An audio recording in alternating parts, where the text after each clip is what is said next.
Thank you for listening and welcome to the Life Podcast, a proud member of the Eventide Entertainment Podcast Network. I'm your host, Don Smith. Jess Cordry is this week's guest co-host, and Trace Shuttleworth is in the studio with us. We take a call from comedian and motivational speaker Chris Bowers.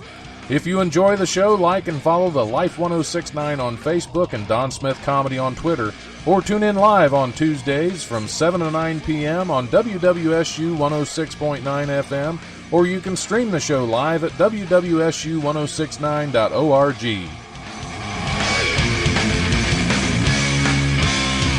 The brutal presence overwhelms me. The brutal presence overwhelms me.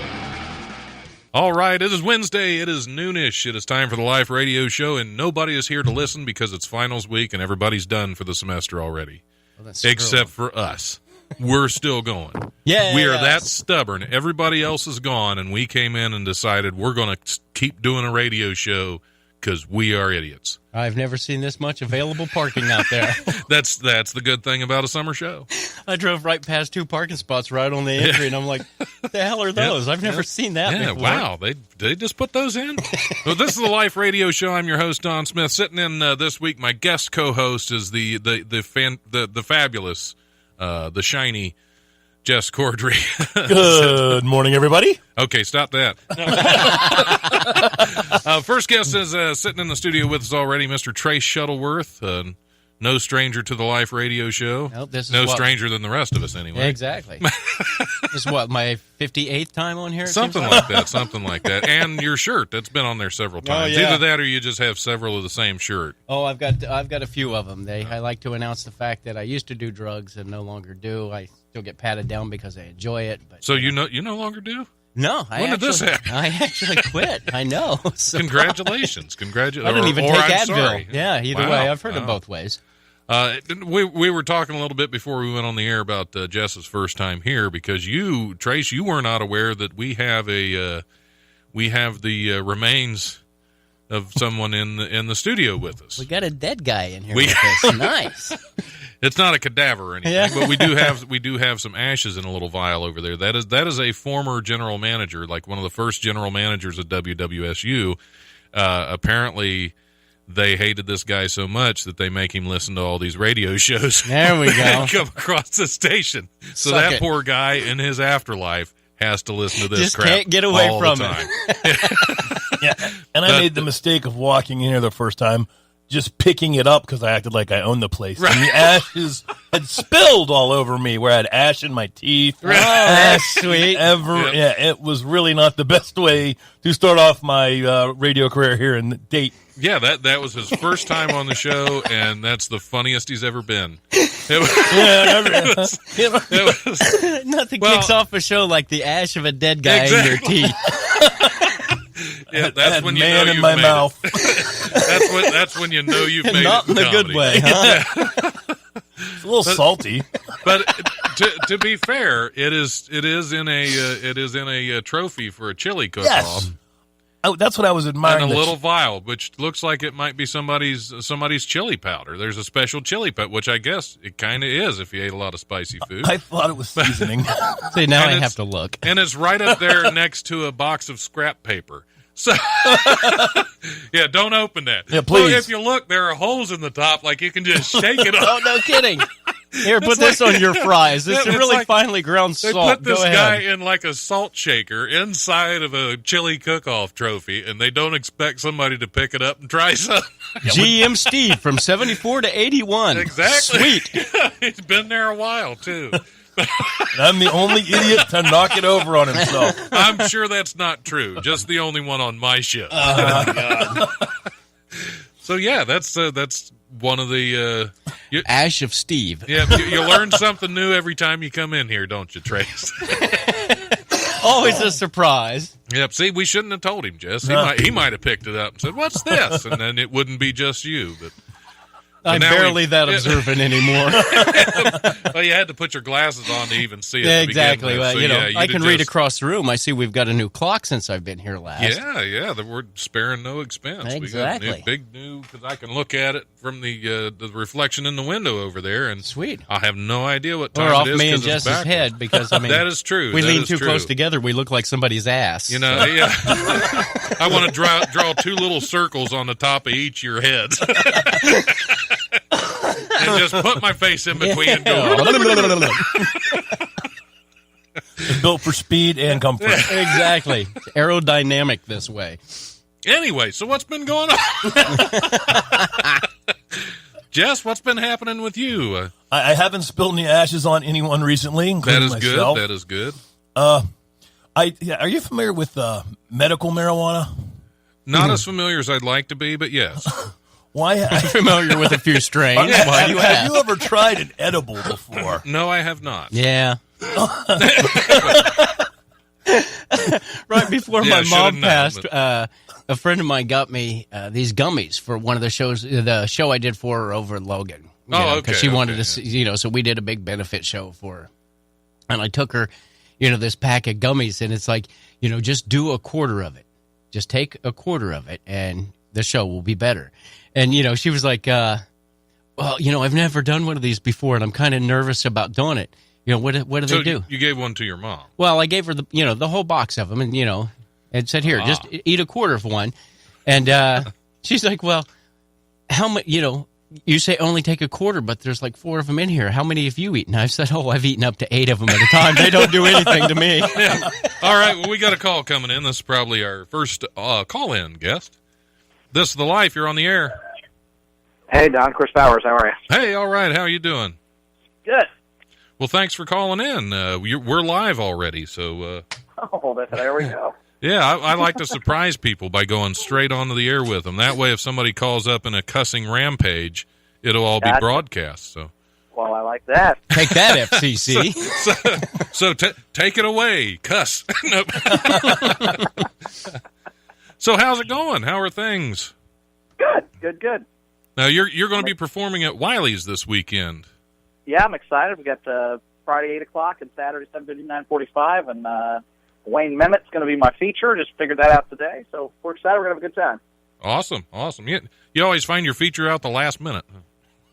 Well, I just never know who's going to be around, so it's not like the gig doesn't pay that great, so I don't want to take someone's weekend up if they could have been booked. So right.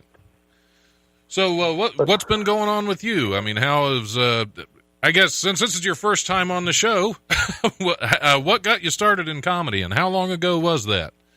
If we can ask those questions. Well, I started comedy nine years ago. Okay.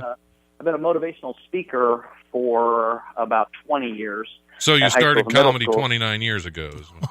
Well, exactly. Well, I do speak. When I speak to schools, it's funny, but about 9 years ago, I had enough stories I couldn't tell the kids anymore. They was like, well, let's just do comedy now, because there was things that happened and jokes I wrote that like I couldn't say to children, so then I had to step up to the adults. So I started that about 9 years ago, but I've been on stage since like '96 when I got out of college.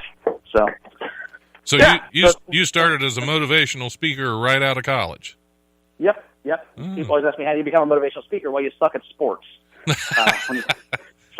So while you guys were playing football and basketball, I was at student council conference with your girlfriend hanging out. And, so just started doing that right out of college and been doing that a long time. And that's my main job. And then comedy became kind of a passion. So I've just been doing that for about 9 years, having a great time. So. Now you speak at schools. What is it that you talk about with the students? Can we get into what your what do you do to motivate them? Well, it changes over time, but I always tell people I'm not one of those like you can do it. I'm not. You're not a Tony Robbins. Yeah, I'm not trying to get you to do stuff. I'm trying to make you feel good about who you already are. So like I'm not you can do it. I'm more like you've probably already done it. So like. I talk about not caring what people think about you and accepting yourself as who you are and being positive instead of negative, dealing with frustration in positive ways, not getting upset when things don't go your way. Confidence is a choice. You look in the mirror, you either talk to yourself in a positive way or a negative way. and that's a choice you make in your own brain. And if you talk to yourself negatively, you'll feel bad about yourself. If you talk to yourself positively. So all these participation trophy millennials, that's my fault. But that's what I've been. So are you proactively telling kids to talk to themselves in the mirror? We all talk to ourselves. We all talk to ourselves in the mirror, Don. It just depends on what you say to yourself. You look in the mirror and you either go, "I'm an idiot," or you go, "Man, I look good." And so I'm saying, just feel good about yourself instead of bad about yourself. But that's a choice you make in your own brain. So you're actively trying to get kids to not be stand-up comics. Well, try. I'm trying to help their self-esteem, so that they don't feel the need to do this later in life. How old of a guy are you? Good. I'm 44, so now I didn't come to comedy from pain. A lot of people came to comedy from like, people skills. No, I've always been, I was the guy that just told a bunch of funny stories at parties, and I'm like, if I just told this all at once, we could just drink instead of like me telling you the stories 15 times in a row. So, I've just kind of always been that. I didn't come to comedy from pain or, whatever. I've always loved parties and bars and people. I'm not a malcontent comic. I'm not one of those guys. No, not one of the hipster comics that has to be artistic. Well, I'm still artistic, and I still try to be. I still try to be original. I'm just not like, I don't feel. I wasn't super popular in high school, but I don't still think of it. You know what I mean? Like I see guys that are like 45 and are still like, jocks suck, and I'm like, dude, you're 45. What do you mean, jock? There's no jocks. We're all old and gross.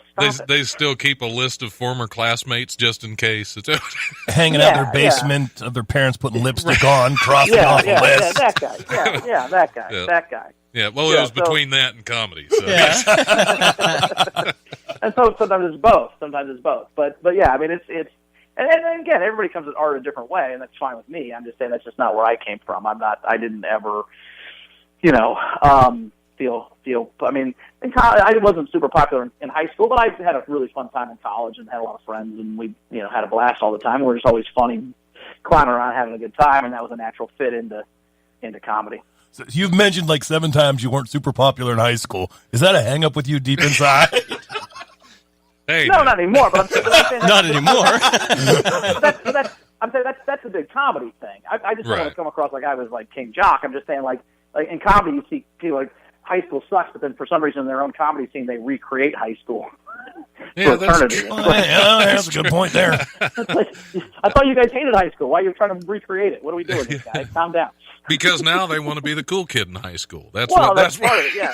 They're like, I finally get to be the head of the clique. You guys are all a bunch of nerds. That's what it is. I thought you hated bullies. Well, I did till I could be a bully. Then it was a big fan out. Now I'm a big fan. Well, bullies only suck when you aren't one of them. Exactly. Bullying's fun when you're not the one in the locker. Yeah. Yeah, when you're a hole to the waistband and not the one having yours pulled up, it's okay. Yeah, remember the atomic wedgies where you'd pull them up and stick them on the kid's head just all the way up? I was watching something the other day where somebody actually died from that. Oh, because they pulled the waistband up so high, it wrapped it around their head, and it choked them to death because it slipped down around their neck. Holy cow! Oh, that's why I ran cross country, because after a while you just learn to run from these people. Well, honestly though, if you die from an atomic wedgie, I think you're going to be first in line at heaven, because I think you get in heaven in order in which embarrassingly you died. So, it's probably like, I got an atomic wedgie till I died. They're like, you go ahead. You deserve that. You get to jump the line. Yeah, you've earned this, buddy. I choked on a chicken bone. You can go ahead of me. That's fine. Yeah, there's all kinds of weird ways to die, and I think atomic wedgie has got to be the worst. That'd be close. There's probably, at least you didn't do that to yourself. Right. There's guys that die because they jammed stuff up places they should have jammed stuff up and got infected. That's probably worse. But, whatever. I'm not going to, get in the middle of that. But let's keep it somewhat PG-13. Why? Good point. Yeah, I tried to imply that as much as I could while painting a picture we all understand. So, and I just write comedy about. I just have conversations in the world with people, and then my brain just thinks differently than other people's brains. I don't really believe stuff. I don't believe common not common sense, but common knowledge. Like I just don't buy into a lot of that stuff. So I have to see it to believe it, kind of a thing. Yeah. That's. I think that should be a common thing, having to see it to believe it. I guess I have no faith. So is the Earth round to you? Yeah. I've been in a plane, so sure, I'll give you that one. See and believe it? Okay. I've seen pictures from NASA. I'll buy it. Yeah, like I always say, I know the moon landing wasn't faked because Neil Armstrong blew the line. He said, one small step for man, one giant leap for mankind. He was supposed to say, one small step for a man, one giant leap for mankind, but he messed up. So if that had been on a sound stage somewhere, they would have gone, cut. Yep, they would have redone. The line is a man, you dumbass. Well, maybe one maybe small they step thought for they could fix line. it in post. Yeah. Yeah. And then the editor just dropped the ball. That's what. Yeah, that could be. They could have screwed that up. Yeah. So, but I will say, like I've not had a fruit or a vegetable since 1996 because I don't believe that you really need vegetables, and no one's had the guts to try not eating them and see if they die. So I'm going to be the guy that does that. I'll be 130 going, turns out it's vegetables that kill you, you idiot. That could be. Man, I never thought about that. Well, think about it. The biggest industry we've ever had in mankind is farming. So wouldn't it make sense that they would float this rumor that their product is the one thing that kept you alive? It's Big Pharma, man. I don't believe in Big Pharma. I think it's a carrot conspiracy. I don't do it. Yeah. Unlike Big Pharma, this is Big Farmer. This is a whole... Big Farmer, man. Yeah. Yeah. Pushing asparagus on us, man. Yeah. Big asparagus. Is what. Yeah. Yeah. I mean, they put it in the ground, which is free. Rains on it for free. They smear poop on it, also free. And then we eat it, and we wonder why they're not. Come on, man. It's a scam. Let's go back to foraging. Yeah, foraging. We'll just do the hunter-gatherer thing again. It'll be fine. No gathering, just hunting. I just eat meat. If it never had a face, I don't eat it. There we go. I like that idea. The tastiest things used to have a face on them. That is true. I'm just saying, man. Yeah. They've been tricking us. So you don't need vegetables. It's all a lie. I'm going to work on that. And we didn't make gravy to put on peas. That's for sure. I'm just going to do the all bacon diet because nobody's ever really tried that either. So that could be the secret to eternal life. There you go. Hey, there you go. All pork products from the rooter to the tutor. Let's eat it. my friends are always like, "Oh, no vegetables. I'm going to outlive you." I'm like, maybe till there's an apocalypse. You whole food gluten-free chumps are going to die of diarrhea in the first 3 weeks of the apocalypse. I've been eating SpaghettiOs room temperature my whole life. I'm ready for some zombies. Let's do this. Oh, yeah. Yeah, because that stuff's going to last forever. That's what I'm saying. Yeah, because even when the big meteor hits and there's the big dust cloud and we go into a whole other, dark ages and ice age, there will still be cans of SpaghettiOs laying around. Exactly, and Twinkies. Spam. Yep. And Keith Richards. And Keith Richards. And Keith Richards, yeah, exactly. Yep. Keith Richards, cockroaches, and Spam. They're the three things that will outlast all. Those will last till the end of time.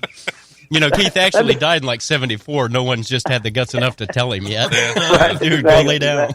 Exactly. That'd be a good name for an album. Keith Richards, Cockroaches, and Spam.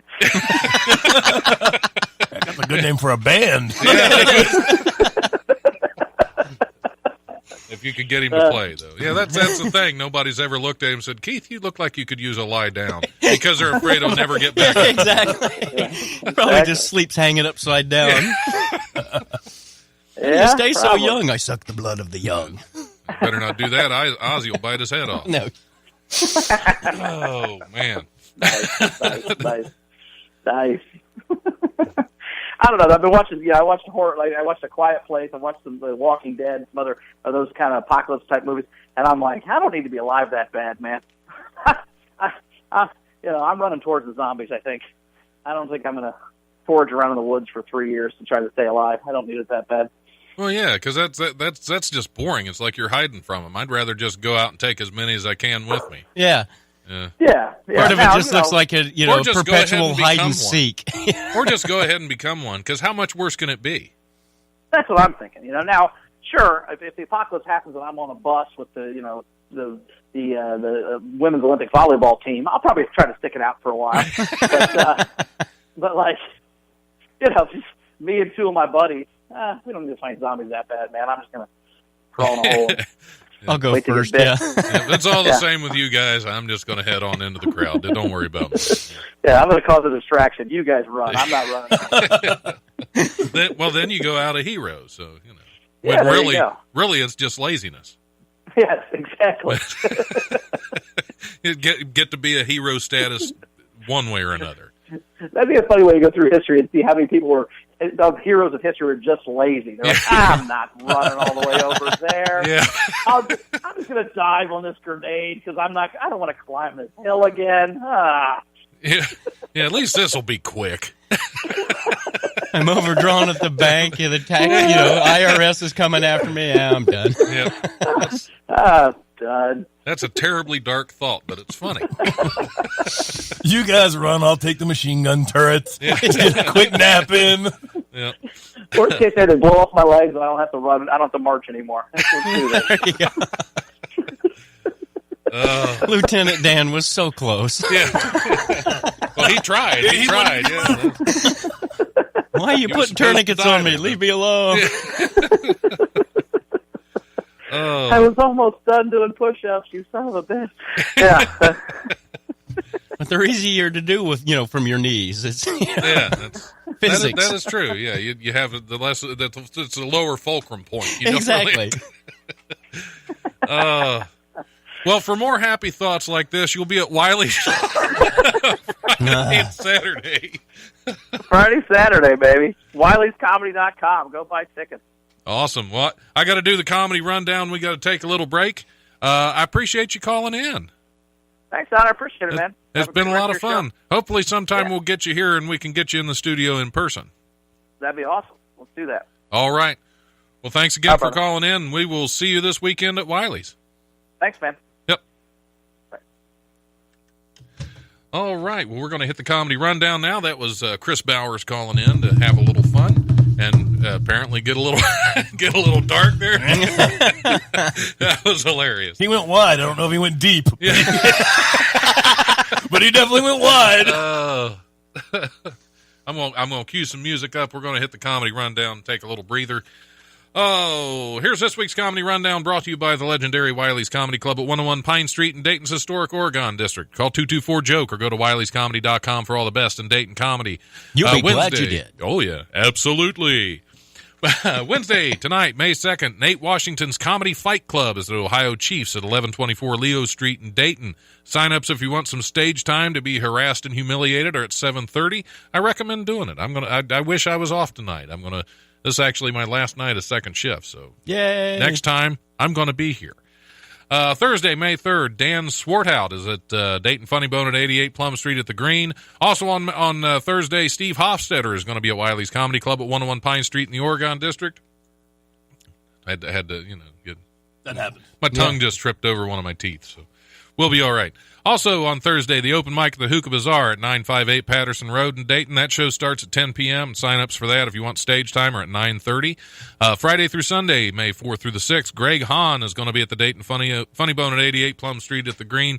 I should have tried to get him to call in again last time. Last time we couldn't get the phones to work when Greg Hahn tried to call into the radio station, so I was furious. It was still funny because he did 2 minutes just yelling over the air because we could broadcast him over the air, but he couldn't hear us in the studio. So it was a one-way conversation where he just yelled and did material to himself in his hotel room in the middle of the day, which was a lot of fun. That would be interesting. Yeah. Yay, technology. Yeah.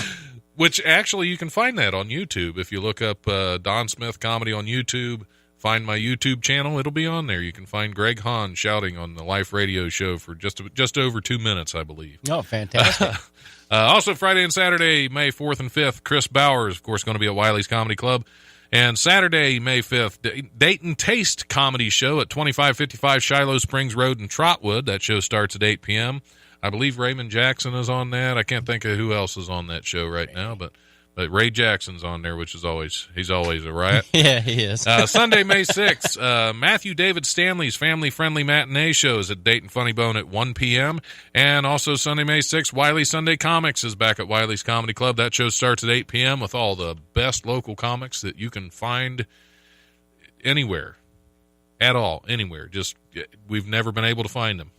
We've Stamp never. of approval. So go to Wiley's Sunday Comics this Sunday at 8 and see if you can find some. It is a fun time. It is always.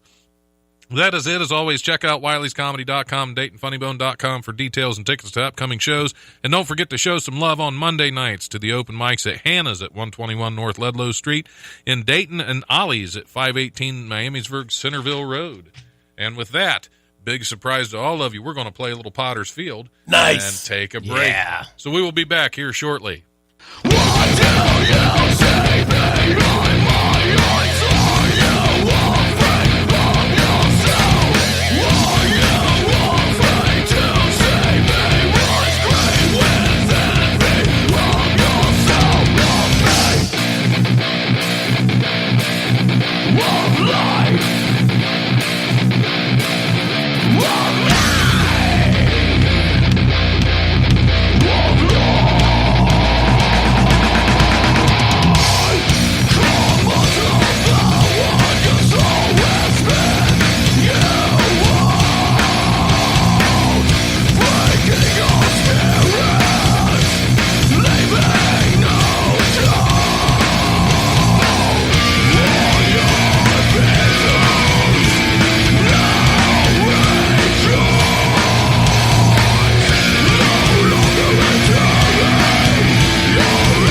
there's a reason they call them lazy Sundays. There's nothing better than sitting around and enjoying the comforts of a good book.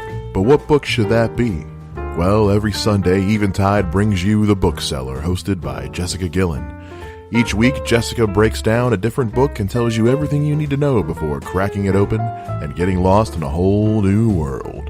Tune in every Sunday for The Bookseller with Jessica Gillen, brought to you by Eventide Entertainment. All right. All right. We're back on the live radio show discussing bad bosses. Dicks. Yes. Well, that's a proper name. Exactly. So, yeah.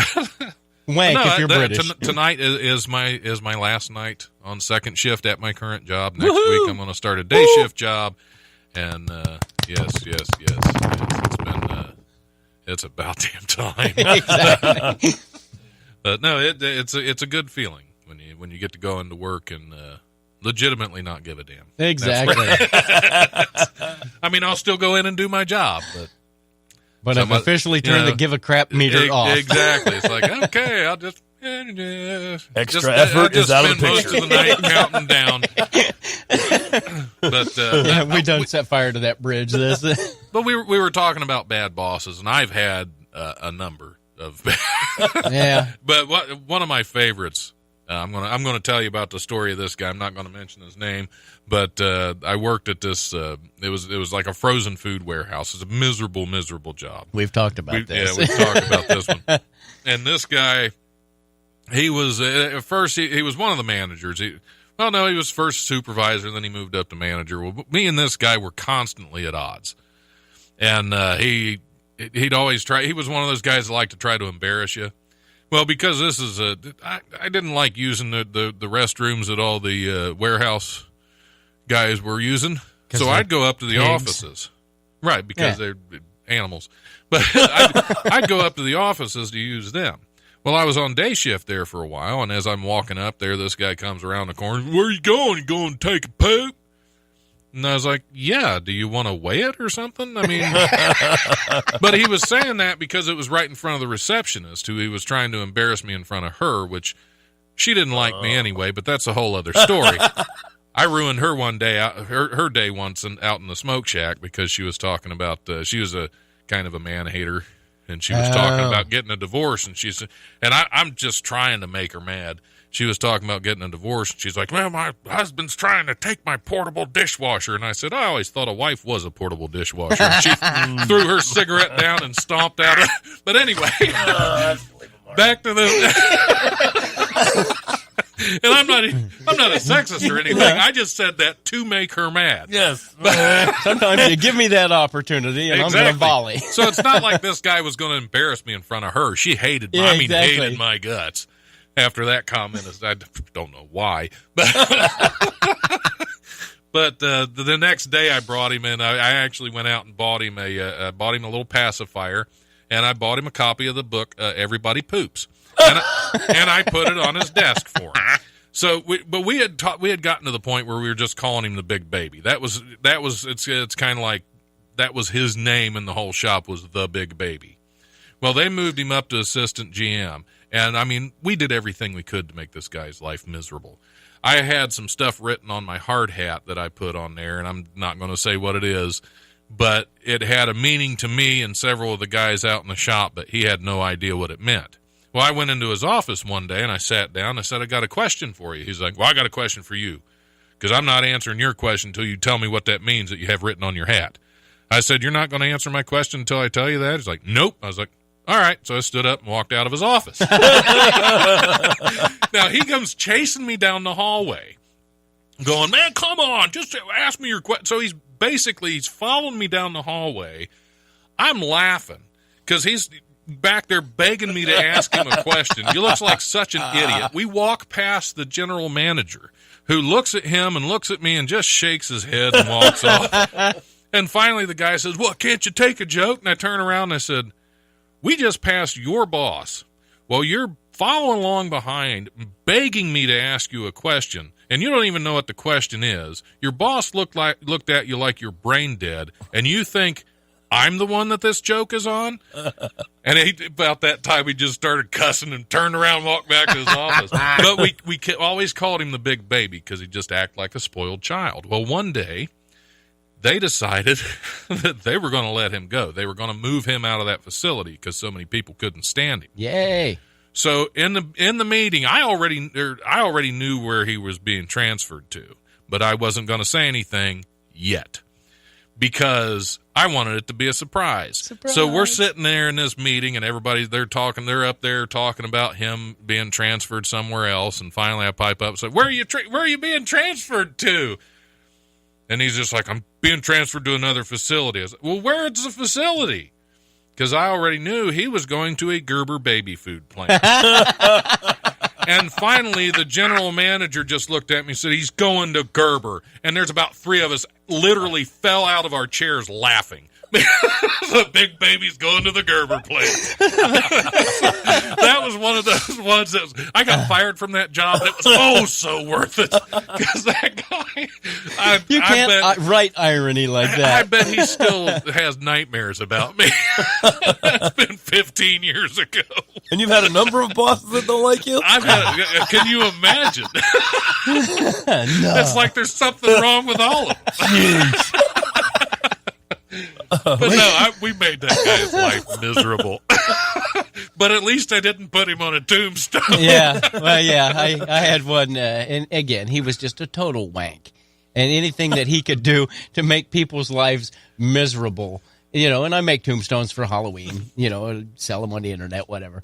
And so I had this big one and put his name on the tombstone, and I'm working on it at lunchtime in the shop. And people are like, holy cow, you're putting his name on a stone? And I'm like, yeah, why not? About 2 weeks later, he had a heart attack. He was gone for like months. I started getting lists, hey, man, put this guy's name on a tombstone. I don't know what kind of evil magic you're working there, white guy, but do this. It's the magic shirt. That's what it is. Yeah. That's Y'all awesome. out there in Radio Land can't see all it. Well, this is like a Disney shirt. It has all the colors on it. Yes.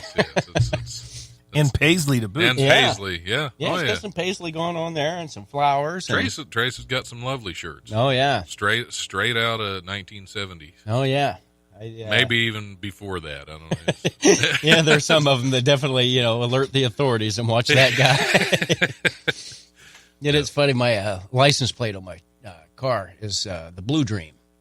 And I had a couple of high school kids stop me there last summer. And one kid's like, what's your license plate mean? I'm like, what does it mean to you? And one kid just, got all bug-eyed and, started to snicker. And he's like, Blue Dream's a strain of grass. And I'm like, yeah, it is. That's actually also an album by Joe Satriani called Flying in a Blue Dream, which is, because it's a blue truck. And, just to see the kid's head, try to grasp that, because you could tell he was just high as a kite. It's like, what? There's an album? And probably didn't know who Satriani was. No. Which is a shame. Little square kids. Yeah. I thought it was just another name for a wet dream, because something blue dream, something underground that I that'd didn't know. Be a blown dream. You got to use the proper form of past tense on that. Okay, all right. Good point. Get the crusty sock. The one that crackles. You broke my sock. The one sock Mom won't touch. You can knock a bird out with that thing. Why don't you take it outside and leave it in the rain for a week? Hope we've taken a left. We better get back on track with some wonderful news stories. We do have some news stories that always gets us back on track. That never gets us back on track, but I like to say it anyway. Oh, let's see. It's not often a town of roughly 1,000 makes national news, but then it's not often a town faces a plight so ripe for media attention as Parrish, Alabama. Ooh. For upwards of 2 months, a train brimming with sewage sludge, that's such a pretty way of it, it's brimming with sewage sludge, has been squatting, of course, uninvited near fields used for youth baseball, simmering in the afternoon sun, making its noisome presence known even in the darkness of night. In a word, Mayor Heather Hall said earlier this week, it smells like death. But it appears a tiny town may finally be waking from its long nightmare. I have wonderful news, Hall announced Wednesday on Facebook in what one might describe as a remarkable understatement. She explained that the containers of excrement aboard the train have been transported to and emptied at their intended destination, a landfill operated by Big Sky Environmental about 25 miles away. A few containers remained at the parish rail yard as of Wednesday afternoon, but she reassured her constituents those were just empties, soon to be removed as well. All trucked in or trained in from New York City. I saw a story on that last week. Oh, that's all New York City all poo? New York City poo. Oh, that's the worst. That's the worst kind. New York City poo. City poo. Hey. And my cousin over here, this guy, forget about it. Yep. Well, yeah, because there are probably a lot of, if it's straight out of the sewers, there's probably a lot of dissolved bodies and no kidding. Some alligators here and there. You know? Rats the size of pumas. Yeah. Yep, all at a rail yard near you. In Alabama, those folks are scratching their heads praying like crazy, I imagine. What brought this stench upon us? Yeah. Yeah. Foul ball by the train yard. Nope, that ball's done. You hit it. You chased it. I'm not getting it. That went in one of them. Send Timmy. Oh. Poop in a landfill? They're not going to reprocess it or they're physically going to throw away poop into the ground. Well, it's New York City poop. It's non-recyclable. It just sits in a landfill. Like there's water treatment plants where that stuff smells like pizza and Chinese food. Yeah.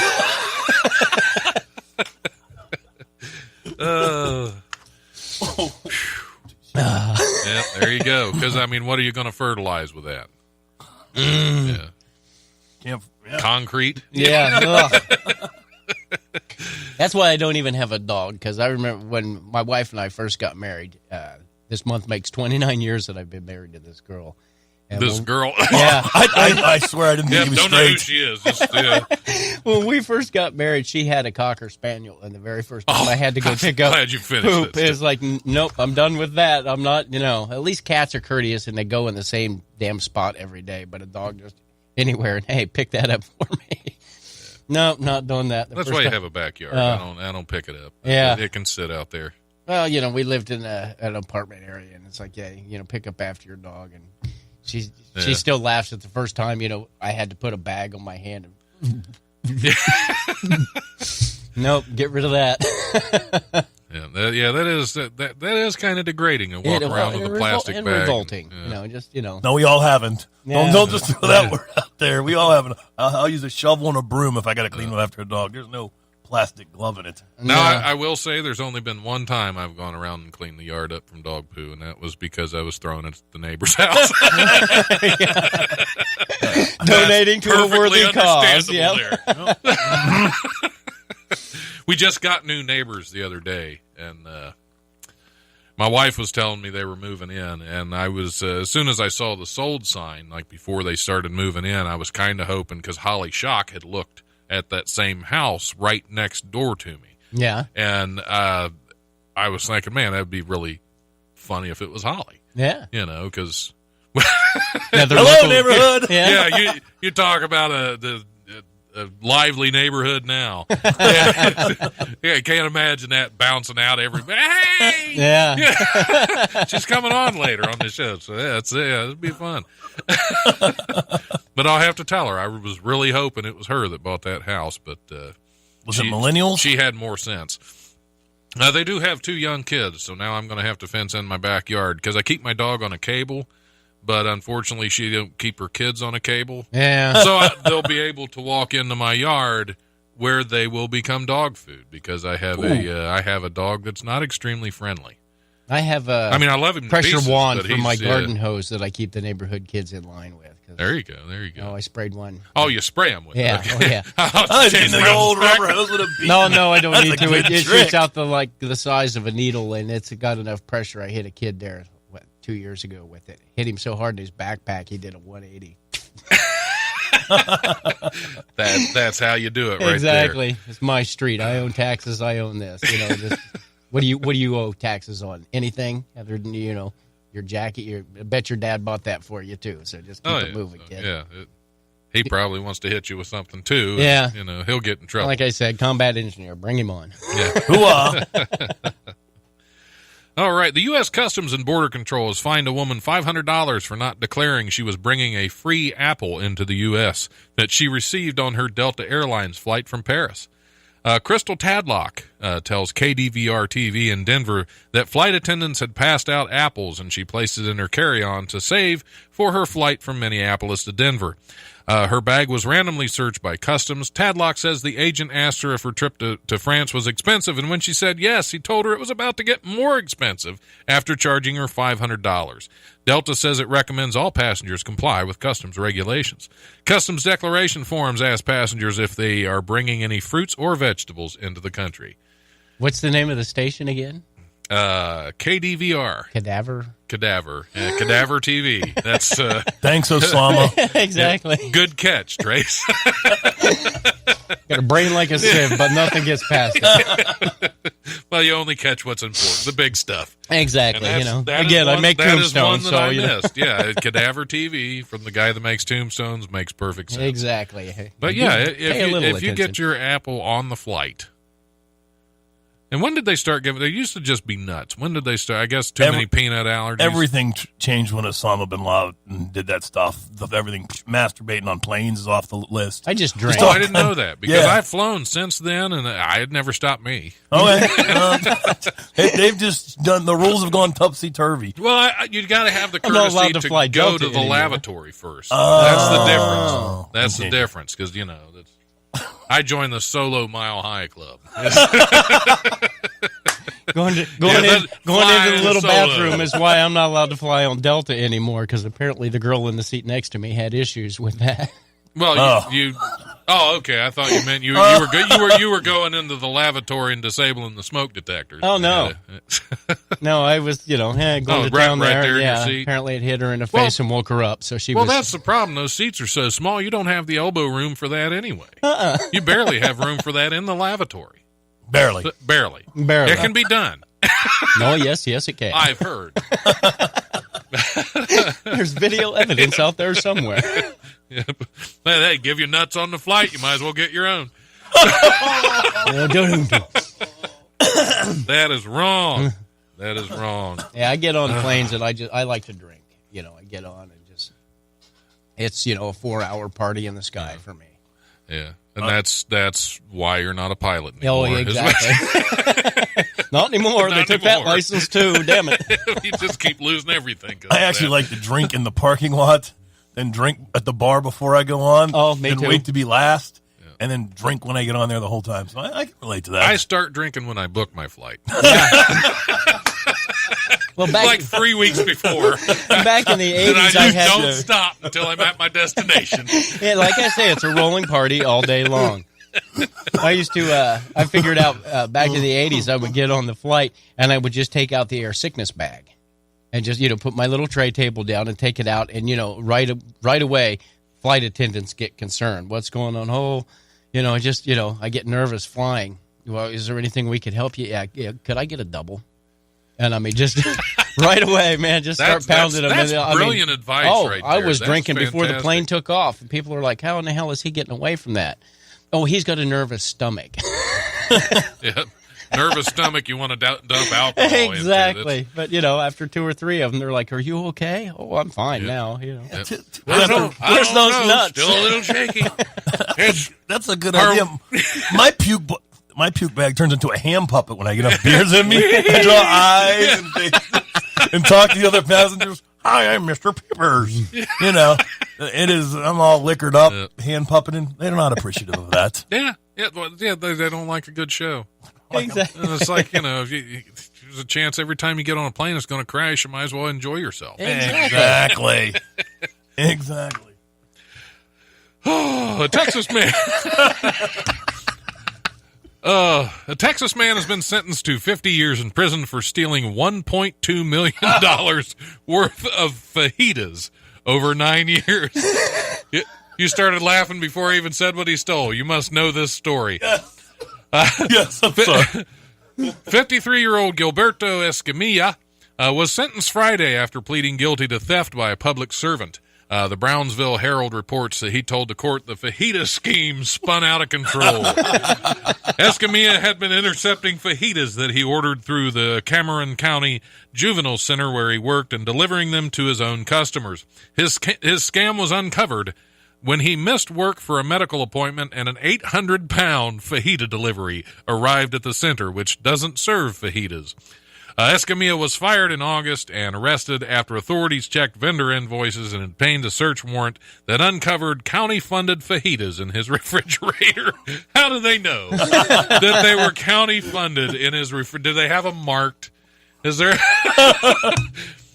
And then the more important question, why? Exactly.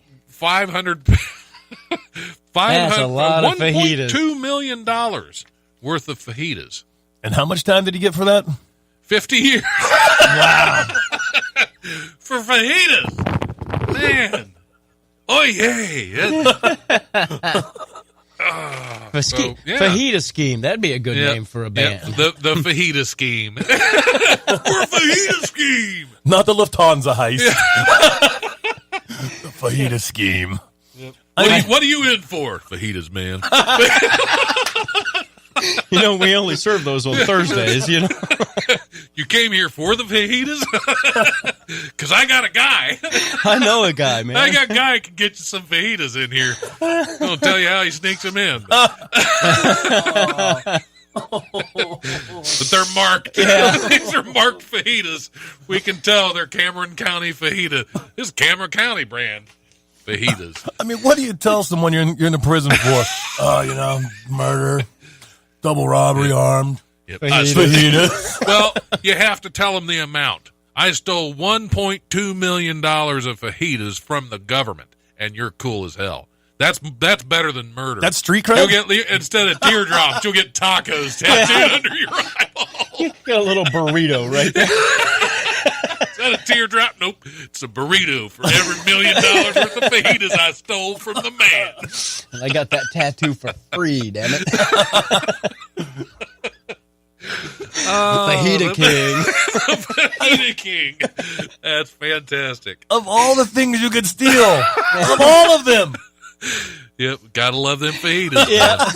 And they're probably frozen and pre-cooked and just, You know, it's not probably high-end. Right. Yeah, they're not the high-end fajitas. Yeah. They're not those high-dollar fajitas. Not the ones They that were you have to government assemble. fajitas. That's like stealing government cheese. It's Bingo. not worth it. Which, don't get me wrong, love government cheese. Oh, I've had my fair share of that.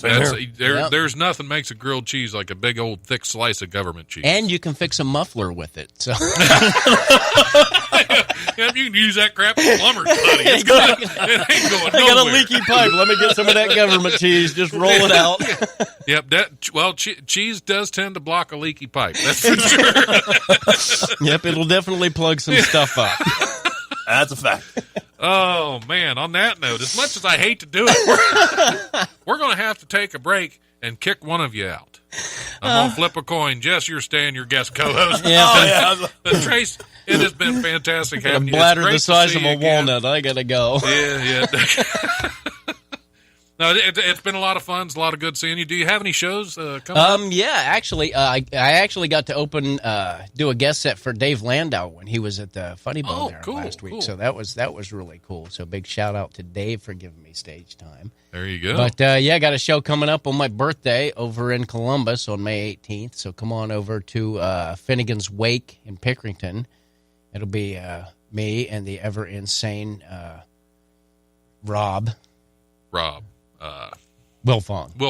Yeah. And Carlin Haggerty and Lori Graves. So That'll be a good show. It'll be a lot of fun. We're raising money for the Susan Coleman Run for a Cure. Yep. So it'll definitely be a fun night of laughing for a cause. What's the over-under on him wearing a Dr. Pepper shirt? Yeah. I think he was wearing one when he was here on the show. I'd like to know how many of those he has, because Hopefully more than one. Yeah, hopefully more than one. But yeah, we were laughing, my wife and I, the other night, because I can't remember what we were watching. something on TV, and they had mentioned syphilis. And that's one of those words now that just cracks us up because of that guy. And, his whole syphilis bit, syphilis! And now, which is embarrassing when we're in public and just, somebody mentions syphilis and we just lose it. People are like, why are you laughing at syphilis? Yep, you don't understand. You don't understand until you've seen this mayhem happen. There you go. All right, well, we got to take a break. Thanks for coming in. Thanks Always for having a pleasure me. to see you. And we will be back in just a few minutes with Holly Schock and Adrian Miller. Yay. All right, stay tuned.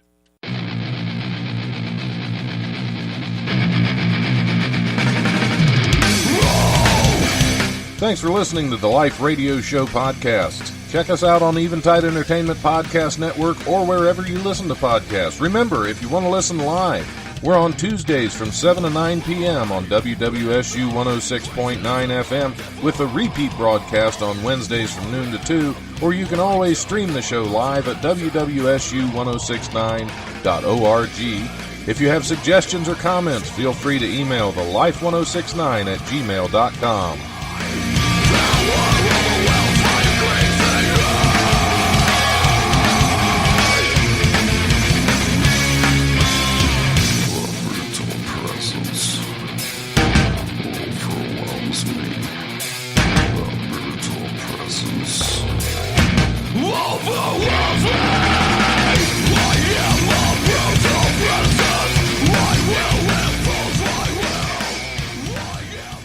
When we first got married, she had a cocker